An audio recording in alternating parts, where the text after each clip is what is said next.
좀 시작하겠습니다. 언론 여러분들 바쁘신데 자리 함께 해주셔서 감사드립니다. 오늘은 제21대 국회의 마지막 날입니다. 어제 국회에서는 이번 국회 마지막 본회의가 열렸습니다. 국민들께서 보시고자 했던 마지막 본회의의 모습은 국민의 삶과 직결되고 총각을 다투는 중요 법안들이 여야 합의 속에서 처리되며 국회가 운영되는 유종의 미를 거두는 그런 모습이었을 것입니다. 하지만 이런 국민의 기대는 또다시 민주당의 입법 폭주에 산산이 부서지고 말았습니다. 유감입니다. 최상병 특검은 공수처 등의 신속하고 엄정한 수사가 끝난 후에 국민적 의혹이 해소되지 않은 경우 해도 늦지 않고 더욱이 위헌적 요소 등 독소 조항이 많은 법안으로 해서는 안 된다는 국민의힘 의견을 무시하고 민주당은 끝내 최상병 특검법 제2안 표결을 강행했습니다. 또한 유사 사기 피해자와의 형평성 등 법리상의 문제점과 수조 원대의 막대한 재정 손실 우려 등 집행상 어려움과 같은 문제에도 불구하고 전세 사기 특별법도 강행 처리되었습니다. 심지어 민주당은 의사일정 변경을 통해 여야 합의도 이루어지지 않은 7개 쟁점 법안을 일방적으로 본회의에 직회부했고 그중 민주화 유공자법을 비롯한 4개 법안을 상정해 강행 처리했습니다. 본회의 개최도 의사일정 합의도 법안 처리까지도 모두 일방적인 독선이었습니다. 거듭 말씀드리지만 이 법안들은 충분한 법적 검토와 사회적 논의도 여야 간 합의도 없는 산무 법안들이었습니다. 이에 국민의힘은 대통령께 제2요건 행사를 건의할 것입니다. 다만 세월호 참사 피해 구제 및 지원에 관한 법률안은 피해자 의료비 지원 기한을 연장하는 법안이므로 제2요건 행사를 건의하지 않겠습니다. 다시 한번 거대 야당에 분명히 말씀드립니다. 앞으로 거대 야당의 일방 독주 악법이 없다면 제2요건 행사도 없습니다. 그러나 여야 간의 충분한 협의 없이 다수당의 수적 우위만 앞세워 일방적으로 강행 처리하는 법안에 대해서는 대통령의 제2요구를 강력히 건의할 수밖에 없습니다. 또한 어제와 같은 민주당의 일방적인 입법 독주와 행포는 제2당인 법사위원장을 맡아야 하는 이유를 다시 한번 극명하게 일깨워 주었습니다. 압도적 다수 의석을 가진 더욱이 자기 절제를 모르는 제1당인 법사위원장 자리까지 가져간다면 의회 독재를 막을 최소한의 방벽도 무너질 것입니다. 돌이켜보면 어제 국회는 21대 국회 전체의 축소판이었다라고 할 수 있을 것입니다. 민주당은 21대 국회 내내 압도적 다수 의석을 무기로 입법 폭주를 거듭했습니다. 특히 윤석열 정부가 출범한 이후에는 국회를 극한 정쟁의 무대로 만들고 특검, 국정조사, 국무위원 불신임, 탄핵 등 극단적 정치 수단을 서슴없이 휘둘렀습니다. 이러한 수단들은 예외적 상황에서 극히 신중하게 사용하여야 하지만 민주당은 이러한 신성한 입법부 권능을 민주당의 사유물인 것처럼 오용남용했습니다. 뿐만 아니라 의원 꺼지기를 통한 안건조정위원회의 무력화에서 보듯이 의회 민주주의를 지탱하는 여러 가지 전통과 관례를 아무렇지 않게 깨버리며 의회 민주주의를 희화화하고 형용화했습니다. 다수를 차지한다고 법률, 전통, 관례를 함부로 유린하는 곳에서 의회 민주주의는 설 곳이 없습니다. 그것은 전체주의의 초대장일 뿐입니다. 오늘 21대 국회 마지막 날에 우리 국회가 끝내 극한 정쟁의 부끄러운 모습을 떨쳐내지 못하고 국민의 불신을 받으며 막을 내리는 것에 대해 저는 여당의 원내대표로서 그리고 국회의원의 한 사람으로서 국민들께 죄송하다는 말씀을 드립니다. 이제 내일이면 제22대 국회가 시작됩니다. 22대 국회는 21대 국회의 단순한 재판을 넘어 확장판이 될 것이라는 우려가 많습니다. 우리 정치권은 단호히 이 우려를 씻어내야 합니다. 20대 국회를 21대 국회와 달리 새로운 의정사의 출발점으로 만들기 위해 여야는 끊임없이 대화, 타협, 협치의 정신으로 22대 국회를 열어야 할 것입니다. 22대 국회를 여는 즉시 여야가 이미 상당한 의견 접근을 이룬 민생법안의 최우선 처리를 추진하겠습니다. 원구성도 역대 국회에서부터 쌓여왔던 관례를 중시하며 여야 합의 정신에 따라 이루어져야 할 것입니다. 21대 국회는 원구성부터 파행을 겪으며 극한 정쟁의 불행을 예고했던 바 있습니다. 22대 국회에서도 다수의 행포에 따라 원구성이 이루어진다면 국민들께 또 다른 4년의 절망을 안겨드릴 수밖에 없습니다. 민의의 전당인 국회가 출발부터 그럴 수는 없습니다. 여야가 서로를 존중하는 상생과 협치가 총선에서 드러난 중요한 민의임을 민주당은 명심해야 할 것입니다. 국민의힘 역시 여소야대 상황 속에서도 108명의 의원들이 힘을 합쳐 국민이 공감하는 민생정당, 유능한 정책정당의 모습을 국민들께 보여드리겠습니다. 긴밀한 당정협의를 통해 오로지 국민을 위한 민생 입법 경쟁을 주도해 나갈 것입니다. 지켜봐 주시기 바랍니다. 이상입니다. 예, 질문하겠습니다. 네.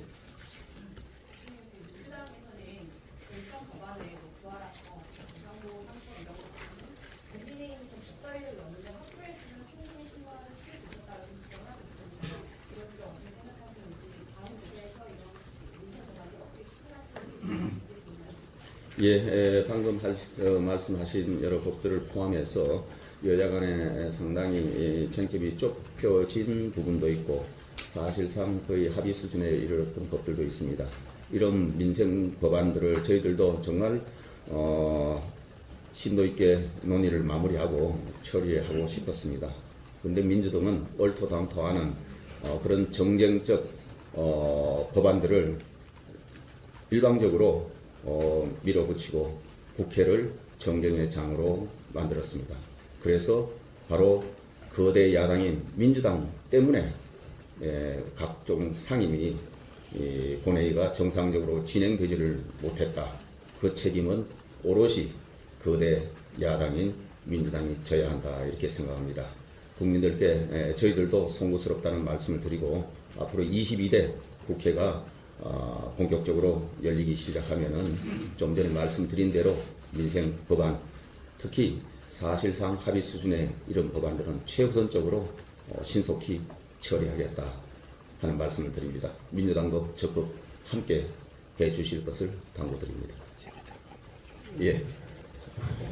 좀 전에 민주당에서 고아라법에 관해서 예시를 한 것 같은데 고아라법의 시행 시기가 여야가 합의한 게 2026년 1월 1일 시행된 것으로 합의해서 이제 구시에 그 조항을 넣어놨습니다. 고아라법은 얼마 전에 헌법 불합치 결정을 받은 민법 상속편의 그 율분 조항과 함께 조화롭게 개정을 해야 되기 때문에 시행 시기를 26년 1월 1일로 해놨기 때문에 그 부분에 대해서는 이제 이미 다 법안 자체는 고아라법 자체는 마련이 됐고 율분 제도에 대해서 정부와 협의를 하면 그 기존에 예상했던 26년 1월 1일 또는 그 이전으로도 충분히 시행 시기를 당겨서 할 수 있기 때문에 문제는 없다. 다만 이런 부분들이 좀 전에 대표님께서도 말씀했듯이 이렇게 고아락과 같이 우리 국민들 정말 현실이 바라는 법률에 대해서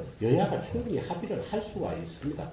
그럼에도 불구하고 계속 이제 입법 다수의 의회 속죄가 있기 때문에 이렇게 지연되는 부분에 대해서는 대단히 유감스럽게 생각합니다. 네, 또 지금 어제 오늘 그 세월호 여러분들이 아실 수 있도록 소속을 좀. 파이낸셜 뉴스 정경심입니다. 네.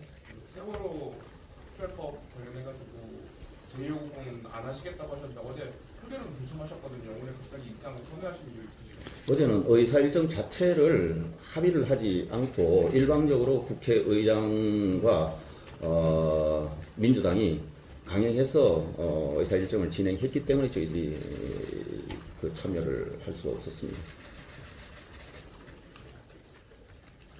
네. 연금기업을 22대 첫 정기국회에서 외야정 협의체 필수 처리하겠다고 하셨는데 종부세, 상속세, 공부세 같은 세제 개편이나 또 출생 관련해서도 외야정 협의체 꾸리는 거 바람직하다고 보시는지 궁금합니다. 예, 우선 연금은 여러 가지 전체 국민에 미치는 영향 등 때문에 국회에서도 연금개혁 특위가 별도로 구성돼서 논의를 해왔고, 그리고 이제 21대 회의가 종료되어 있기 때문에 22대가 시작되면은 지금까지 논의를 바탕으로 해서 여야정 협의체를 통해서 신속하게 진행하겠다 이런 말씀을 지난번에 드렸고, 그래서 가급적 정기국회 내 처리를 목표로 여야가 함께 움직이면은 성과를 낼 수 있지 않을까 이렇게 기대도 해봅니다. 그리고 말씀하신 종부세, 상속세 등등에 관해서는 소관 상임위가 있습니다. 그래서 저희들은 다시 한번 말씀드리지만은 민주당에서 종부세 개편, 일부는 종부세가 뭐 폐지되어야 되는 거 아니냐, 또는 1세대 1주택의 실거주 경우에는 사실상 종부세를 부담을 줄여야 된다, 없애야 된다 이런 종부세에 관해서 개편 문제 제기가 있기 때문에 저희들은 적극 환영한다 하는 말씀을 드렸습니다. 지금까지 종부세를 선거 때 되면은 종부세를 좀 개편해야 된다, 부담 완화를 해야 된다, 민주당이 이렇게 주장해놓고 선거 끝나고 나면은 정부 여당이 그것을 하고자 하면은 바로 부자 감세로 몰아붙이던 것이 바로 민주당입니다. 이제 제발 왔다 갔다 이렇게 말 바꾸기 하지 마시고 이번에 기왕에 문제 제기하셨으니까 국민들 부담을 줄이고 이렇게 이 징벌적 과세 형태로 부동산을 잡겠다 하는 그 발상에서도 제발 벗어나시기 바랍니다. 종부세 개편론을 적극 환영합니다. 그리고 상속세 등과 관련해서는 이런 종부세, 상속세 등이 소관 상임위가 있습니다. 소관 상임위에서 집중적으로 논의하면은 충분히 진전을 이뤄낼 수 있다 생각하고, 그리고 그 과정 속에서 굉장히 상임위에서 난항을 거듭하면은 우리 정책의장도 계시고 또 원내 지도부들이 있기 때문에 막판 또 최종 협의를 하면 된다. 기본적으로는 상임위에서 충분히 논의하면서 진전시켜 나갈 수 있다. 또 그렇게 해야 된다 이렇게 생각합니다. 네. 채널의 홍지은입니다. 그 민주당에서는 이제 22대 1호 법안으로 세금정책권법 추진한다고 하잖아요. 국민의힘에서는 1호 법안으로 어떤 법안을 추진하실지 궁금하고요. 그다음에 22대 국회는 이제 정치적도 많이 바뀌는데 민주당에서는 또 이제 밀어붙일 건데 어떤 식으로 대응하실지 그 전략도 궁금합니다. 그리고 실제로 독소조항 때 수정안도 지금 선제적으로 준비하고 계신지도 같이. 예. 우선 1호 법안, 22대 1호 법안 아닙니까? 22대 시작되면 저희들이 말씀드릴게요. 열심히 지금 저희들도 여러 구상을 하고 있다 하는 말씀을 드리고, 그 다음에 민주당이 또 다수당의 힘으로 밀어붙일 때 어떻게 할 것이냐, 구체적인 전략에 관해서는 지금 말씀드릴 자리는 아닌 것 같습니다. 다만 이렇게 여야의 협의, 상임위의 진지한 논의, 합의 없이 일방적으로 또 밀어붙이는 입법 폭주가 강행되면 그것은 헌법이 부여한 저희들의 견제, 균형의 장치를 작동시킬 수밖에 없다.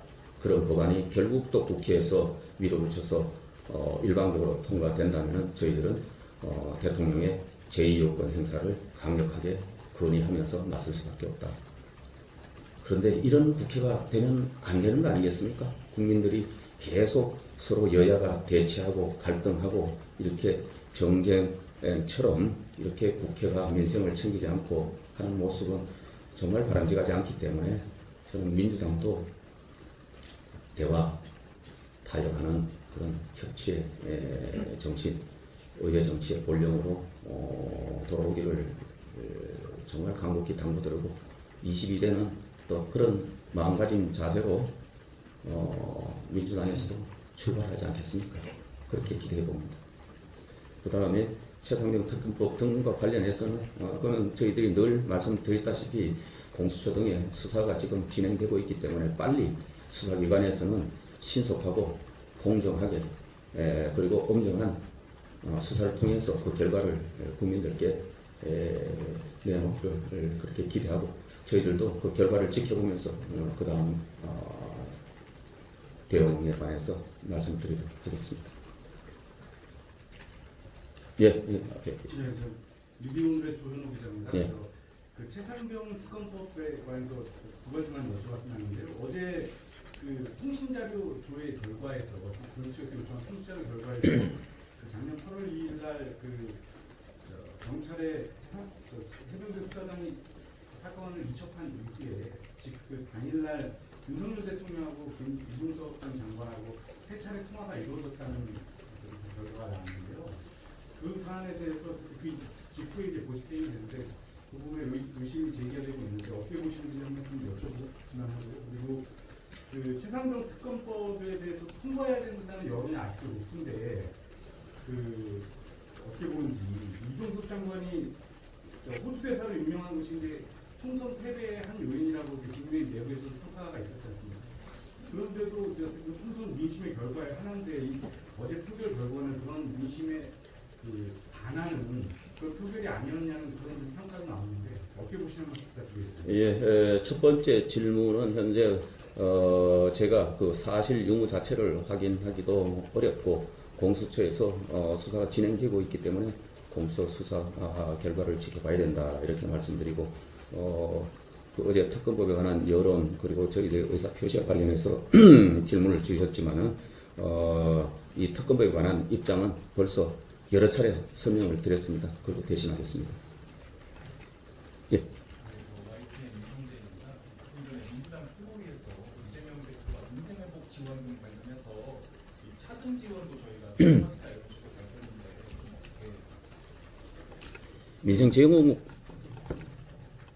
민생지원금과 관련한 입장은 저희들이 여러 차례 말씀을 드렸습니다. 그걸로 대신하겠습니다. 예. 대표님 공화의 유승입니다. 이번에 대통령께서 4개 법안에 대해서 거부권 행사하시면 최대 15개까지 거부권이 되는데 야당에서는 이 거부권 행사 일이 아니냐 정권 몰락만 앞당길 거라고 비판을 계속하고 있어서 22대 국회 때는 108석으로 줄어들게 되면 거부권이 요청이 더 많아질 걸 예상이 되는데 이런 비판에 대해서는 어떻게 보시는지 여쭙겠습니다. 저는 거부권 행사 그 숫자에 여러분이 그걸 가지고 아까 일부에서 해석을 하시고 이러면 부담이 되지 않겠느냐 이런 시각도 있는데 그거를 정확히 보자고 하면은 그 앞이 문제입니다. 거대 야당이 제대로 된 국회 논의도 없이 합의도 없이 일방적으로 밀어붙인 입법 폭주의 결과가 바로 거부권으로 나타나는 것이다. 즉 거부권 앞으로 행사의 숫자는 곧 거대 야당의 입법 폭주의 가늠자가 된다. 이렇게 생각합니다. 정상적으로 합의가 되고 진행이 되면은 거부권 행사할 일이 아마 없지 않을까 이렇게 생각하고 아까도 말씀드렸지만은 이렇게 야당의 의견을 무시하고 사회적으로 충분한 논의도 없이 일방적으로 밀어붙이면은 그 결과는 계속 국민들께서 걱정하시는 그런 양태로 나타난다. 이것을 뻔히 알면서 정쟁의 수단으로 밀어붙이게 하는 입법 폭주의 행태부터 지양이 되어야 한다. 이렇게 생각합니다. 예, 이제 한두 분 하고 그만하시죠. 또 복귀할까? 그럼 앞에 우선 테이블 여기 두 분 하시고 그쪽에서 두 분만 제가 할게요. 아니 저 한결의 신임정입니다. 그 민주당에서 다음 달 7일까지 원구성 마무리해야 된다고 하고 안 되면 18개 상임위 다 먹겠다는 입장인데 어떻게 보시는지. 예. 이제 여야 간에 여러 대화를 시작하고 있기 때문에 일단 이제 대화 진행 상황을 좀 보시죠. 저희들 입장은 분명히 말씀드렸지만 원구성과 관련된 그동안의 국회 관행 관례 그것이 다 역대로 의회 민주주의를 성숙시켜 나가기 위해서 발전시키기 나가기 위해서 확립해온 관행이다. 그런 관행들이 존중되면서 대화가 되었으면 좋겠다 하는 기대입니다. 그 대화를 조금 지켜봤으면 좋겠습니다. 예. 저 SBS 조윤아입니다. 그 연금개혁 관련해서 당내에서 소득 대체율 44%부터 좀 받아야 된다라는 목소리가 나오고 있는데 시간이 지나면 지날수록 좀 부담이 되잖아요. 근데 저희 당은 모수개혁이랑 구조개혁 다 한다는 입장이어서 그대로 그냥 변함없이 가시는지 아니면 좀 모수개혁이라도 먼저 받을 용의가 있으신지 예, 연금개혁에 관해서는 제가 여러 차례 상세히 설명을 드렸고 이제 22대 국회가 시작되면은 저희들도 의원님들과 함께 심도 있게 논의하고 또 여야정 협의체를 통해서 방안을 찾아보도록 하겠습니다. 저는 이재명 대표를 포함한 야당에서 국민들께 분명히 약속을 하셨습니다. 일단 13%, 44%까지는 일단 전향적으로 받을 용의가 있다. 뭐 그런 취지의 말씀해 주신 거 아닙니까? 저는 그 부분은 국민들께 기왕에 약속을 하신 부분이니까 거기에서 더 후퇴한다. 이런 아마 말씀은 하시지 않을 것 같고 저희들은 그 숫자에 집착할 문제가 아니고 숫자 플러스 구조개혁이 필요하다는 얘기고 그 숫자에 관해서도 우리 당 내부에서 전문가들과 더 심도 있는 논의가 필요하다. 저 개인적으로는 사실은 과연 그것이 개혁인가 하는 생각도 없지는 않습니다만은 그 부분에 관해서는 이 모수개혁, 구조개혁 포함해서 함께 심도 있게 논의해 나가겠다. 지금까지 말씀드린 저희들 입장에서 변화가 없습니다. 이제 두 분만 했으면 좋겠습니다. 아까 하셨잖아요. 저 왼쪽에. 안 하셨네. 그럼 앞에 두 분. 예, 하시고 그다음에. 해당경 특검법 관련해서 개발 방식이나 추가 입법 위해서 국정조사가 필요하다는 의견도 있는데 여기에 대해서 지금 글쎄, 지금 저기 야당에서 국정조사를 또 요구를 하고 있습니까? 저는 아직 거기 뭐 당에서 아직 구체적으로 그렇게 그런 논의가 성숙되어 있지는 않습니다. OBS 윤호총 이사입니다. 아까 전에 그 최상병 특검법 관련해서 질문이 나왔는데 좀 더 추가적으로 몇 가지 더 물어보려고 이렇게 질문 드리려고 합니다. 사실 최상병 특검법 관련해서 지금 야당에서는 타결이 이제 무산이 됐고 추가적으로 지금 대통령 관련된 이야기들이 나오면서 그걸 명분 삼아서 다시 한번 재추진하겠다고 조국혁신당과 민주당이 내세우고 있는데요. 이 부분에 대해서 좀 논리적으로 우리 국민의힘에서는 어떻게 생각하는지 이야기 좀 듣고 싶습니다. 예, 최상병 특검법은 어제도 우리가 설명을 드렸고 그 다음에 상세 자료로 가지고도 우리 국민들께 말씀을 드렸고 하기 때문에 저희들 입장은 일관되게 같다 하는 말씀을 드립니다. 똑같은 얘기를 제가 다시 반복하지는 않겠습니다. 예. 최상병 투표를 마친 후에도 시한통계를 던졌다고 말씀하신 의원님들이 계시는데 어쨌든 공식적으로 일종에서 강론으로 정원과를 위반한 결과인데 그러면 이분들의 수명 있거나 징계를 거쳐야 되겠죠. 그거는 나중에 봅시다. 그건 당내 문제니까. 제일 뒤에. 예. 사실 이제 그 야당이 여론을 입법 추진하는 게 큰 것 같은데 표본적인 어떤 내용을 이제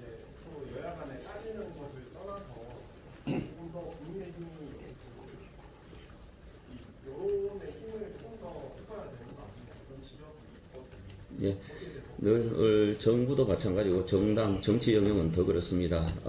국민들이 모르는 정책은 정책이 아니다 하듯이 저희들이 아무리 좋은 법안 또 저희들의 취지를 국민들께 소상히 알리고 또 국민들의 공감을 얻지 못하면은 사실은 그 힘을 받기가 쉽지는 않습니다. 그래서 일부 저희들이 이해를 구하는데 좀 부족했고 또 홍보 이런 방법에도 저희들이 되돌아봐야 될 부분이 있다 이렇게 생각하고 앞으로 국민들께 더 많이 소상히 설명드리고 이해를 구하는 노력을 더 강화하도록 그렇게 하겠습니다. 여기까지 하겠습니다.